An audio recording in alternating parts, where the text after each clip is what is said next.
थाना भितरे यूनिफॉर्म रे चली ताश खेल। जनसाधारण कथा बुझु बुझु टिके रिफ्रेशमेंट हेउछंती कनेस्टेबल बाबू। ए कथा आमे कहनु, देखंतु ए विजुअल को किभଳି बेधड़क रे थाना भितरे ताश खेल चली। एभଳି एक वीडियो एबे सोशल मीडिया रे भाइराल हेबारे लागिछि।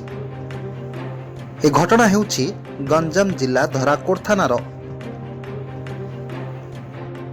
यूनिफॉर्म रे थाई दुई जन कनेस्टेबल खेलुछंती ताश, से पुणी ड्यूटी समय रे।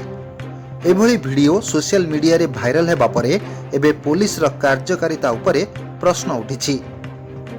थाना रे 5T को किभଳି पालन करा जाउछि तारी उपरे टिके नजर पकांतु।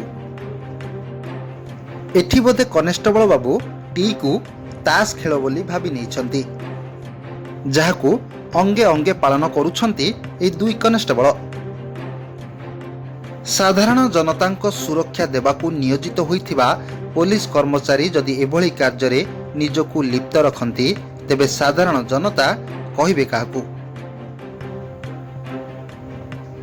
गंजाम पोलसरारू नृसिंहनाथ स्वाईं को रिपोर्ट, जेएन ओडिया।